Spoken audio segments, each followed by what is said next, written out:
Hello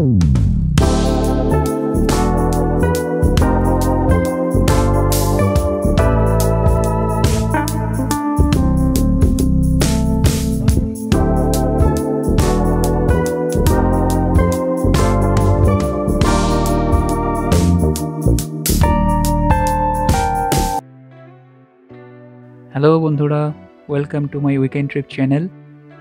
আজকে যাচ্ছি ময়ূরপঙ্খী ঘাট বা জগন্নাথ ঘাটও বলতে পারো। এটা পশ্চিমবঙ্গের হুগলি জেলার চুঁচুড়াতে অবস্থিত। নৈহাটি বড়মা ফেরিঘাট থেকে ভেসেল ধরে চললাম ওপারে। ভাড়া নিল মাত্র ৮ টাকা। এখন সূর্যাস্তের সময়, বেশ দারুণ লাগছে দেখো।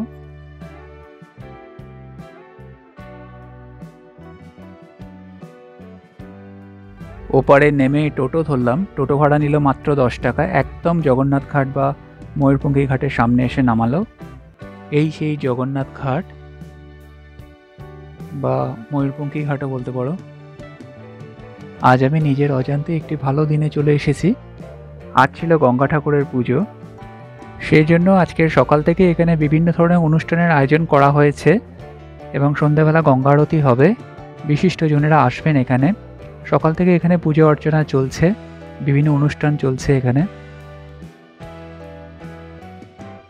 ময়ূরপঙ্খী ঘাটের পাশেই রয়েছে একটি পার্ক, যেটা বয়স্ক এবং শিশুদের জন্য। বেশ সাজানো গোছানো পার্কটা দেখো। পার্কের ভিতর ভগিনী নিবেদিতার একটি মূর্তি রয়েছে। এছাড়া একটা জলাশয় রয়েছে, সেখানে অনেক রঙিন মাছ ছাড়া রয়েছে দেখছি। খুব সুন্দরভাবে বিভিন্ন ফুল বা গাছ দিয়ে পার্কটিকে সাজানো হয়েছে। দেখো কত মাছ এখানে। স্বামী ত্যাগী বরানন্দ মহারাজ এটি উদ্বোধন করেন, এই ভগিনী নিবেদিতার মূর্তিটি। পার্কটি প্রবীণ ব্যক্তি এবং শিশুদের জন্য হলেও বিভিন্ন বয়সের মানুষেরা কিন্তু এখানে প্রবেশ করছে এবং তারা গঙ্গার সৌন্দর্য উপভোগ করছে। পার্কের থেকে বেরিয়ে এবার আমি আবার এই ময়ূরপঙ্খী ঘাটের দিকে এগোলাম। এখানে একটি বর্জরা রয়েছে। এই বর্জরাটার নাম অনুসারে এখানে নাম হয়েছে ময়ূরপঙ্খী ঘাট এবং এই বর্জার নিচেই সব অনেকে বসে রয়েছে দেখছি বর্জার ভিতরে। বেশ সুন্দর লাগছে। এখান থেকে তুমি গঙ্গার দৃশ্যটা উপভোগ করতে পারো। এখন প্রায় সন্ধ্যা হয়ে এসেছে। একটু পরেই এখানে গঙ্গা আরতি শুরু হবে। এখানে যে গঙ্গা আরতি হতো আমার জানা ছিল না, একমাত্র এটা আমি বাবুঘাটেই দেখেছি। বাবুঘাটের বাজে কদমতলা ঘাটে যে গঙ্গা আরতিটা হয় ওটাই জানা ছিল, কিন্তু এই ঘাটে যে হয় জানতাম না। এই দেখো, এই সেই গঙ্গা ঠাকুরের মূর্তি এখানে প্রতিষ্ঠা করা হয়েছে। বন্ধুরা, ভিডিওটা তোমরা না টেনে পুরোটা দেখো এবং অবশ্যই তোমাদের মতামতটা আমাকে জানিও।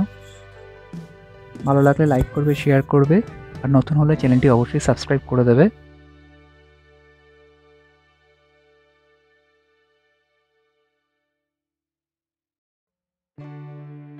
গঙ্গা আরতি শেষে এখানে ভোগ বিতরণ হবে, সেজন্য এখানকার পৌরসভা আগে থেকেই জলের ব্যবস্থা করে রেখে দিয়েছে। এ দেখো, আজকে প্রতিষ্ঠা হয়েছে এই ঠাকুরের, যে ঠাকুরটা ছিল না এখানে সম্ভবত। আমি আজকে এলাম, দেখছি আজকেই এখানে প্রতিষ্ঠা করা হয়েছে। যাই হোক, দেখো সন্ধ্যা হয়ে এসেছে। আমি আবার পাশের পার্কটাতে একটু গেলাম, মানে ওই ঘাটের ভিতর থেকে বেরিয়ে এসে একটু ঘুরে দেখছি। পাশেই একদম এই গঙ্গার ঘাট সংলগ্নই, ময়ূরপঙ্খী ঘাটের সংলগ্ন। দেখো কি সুন্দরভাবে সাজানো হয়েছে গাছগুলো।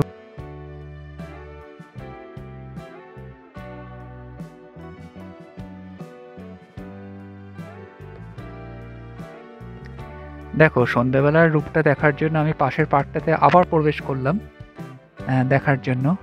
কি অসাধারণ লাগছে, অসাধারণ লাগছে সত্যি। কি সুন্দর এলইডি দিয়ে সাজানো হয়েছে দেখো। গঙ্গা আরতি এখনো মিনিট 15 সম্ভবত দেরি আছে, সঠিক টাইমটা জানি না। সম্ভবত 6টা সাড়ে 6টার মধ্যেই হয়তো শুরু হয়ে যাবে।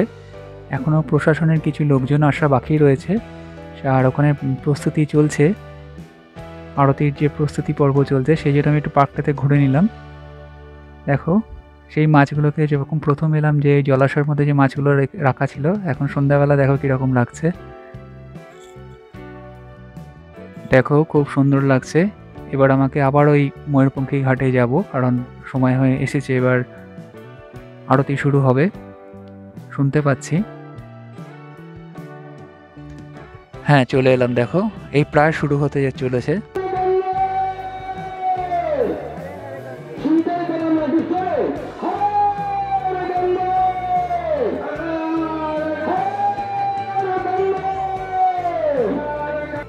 দেখো গঙ্গার সামনে যে সিঁড়িগুলো আছে সেখানে দর্শকদের বসতে দেয়নি, বরং ওখানে প্রদীপ দিয়ে সুন্দর করে সাজানো হয়েছে।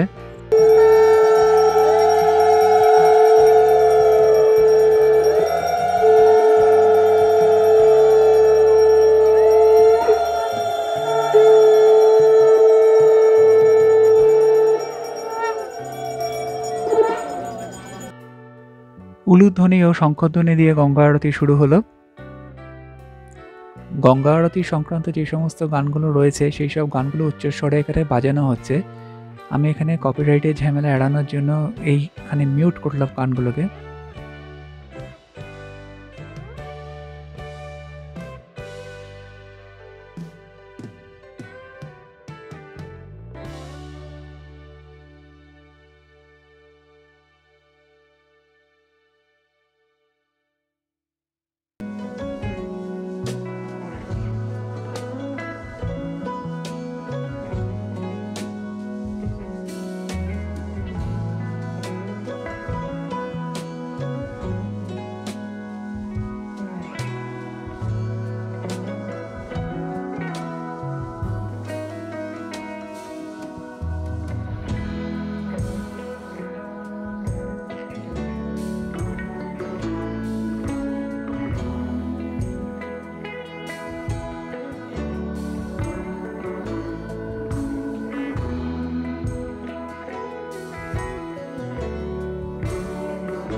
আরতি শেষে তাপ নেবার জন্য দর্শকদের সামনে এমনভাবে আগুনটাকে নিয়ে আসা হয়েছে যে কোনো সময় দুর্ঘটনা ঘটে যেতে পারত।